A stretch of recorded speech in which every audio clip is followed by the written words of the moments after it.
జై బీసీ, జై జై బీసీ. అందరికీ నమస్కారం. వేదిక మీద ఉన్న పెద్దలు, తెలంగాణ ముఖ్యమంత్రి గారు శ్రీ రేవంత్ రెడ్డి గారికి, ఉన్న పెద్దలందరికీ, మా ముందున్న మా అన్నలకి, తమ్ములకి, అక్కలకి, చెల్లెలకి, మీ అందరికీ నమస్కారం అండి. అందరూ మాట్లాడేసారు, మళ్ళీ అదే నేను మాట్లాడాలి. కానీ ఈరోజు నేను అనుకోకుండా వచ్చాను. ఈరోజు మధ్యాహ్నం మన ఒక పెద్ద ఫంక్షన్, మన పాపన్న ఫంక్షన్కి వచ్చాను. ప్లేన్ నుంచి దిగిన వెంటనే మరి కన్యాకుమారి నుంచి వచ్చిన రాజా నాడార్ వచ్చేసి ఈ ఫంక్షన్ గురించి చెప్పారు. పదా వెళ్దామని చెప్తే కారు లేదు, ట్యాక్సీ తీసుకొని పరిగెత్తుకొని వచ్చాను. నేను ఈ మధ్య ట్యాక్సీ ఎక్కలేదు. వచ్చే ముఖ్యంగా ఏంటంటే నేను ఓపెన్గా చెప్తాను. ఈరోజు చాలా మంది అన్నారు ఎక్కడ వస్తుందా మీరందరూ పిచ్చేవాళ్ళు, అది రాదు అన్నారు. కానీ ఈరోజు రియల్ హీరో ఎవరంటే మా రేవంత్ అన్న. మరి చెప్పింది చేశారు, చేసింది మేము చెప్తాం.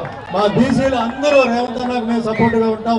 ఇది కూడా ఎంతో మంది బీసీలు పాపం వాళ్ళు, నేను కూడా మరి గాజుల శ్రీరామ్ తెలుసు, కేసన్ శంకర్ గారు తెలుసు. అటు ఆంధ్రాలో, రాయలసీమలో, తెలంగాణలో ఎన్నో బీసీ ప్రోగ్రామ్కి వెళ్ళి నేను అటెండ్ చేసి, నేను బీసీగా కాబట్టి నేను పోరాడించి చాలా సంతోషం ఉంది.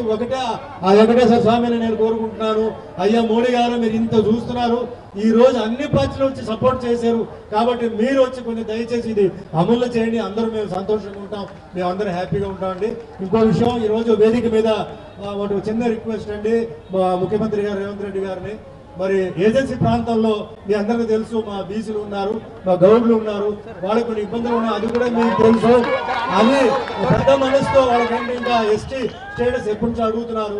అపాయింట్మెంట్ ఇస్తే వస్తాం, అడుగుతాం, దాని తర్వాత మీ ఇష్టం, మీరు చేస్తే మీరే మాకు దేవుడు అండి, అది చేసి పెడతారని ఆశిస్తూ ఈ రోజు ఇంతమంది ఇంత ఎండలో ఎంతో దూరం నుంచి మీరు వచ్చి ఈ ప్రోగ్రామ్ ని సక్సెస్ చేసినందుకు మీ అందరికీ పేరు ధన్యవాదాలు. జై బీసీ, జై జై బీసీ. థ్యాంక్ యూ అన్న, థ్యాంక్ యూ. ఇప్పుడు థ్యాంక్ యూ అన్న. ఓకే.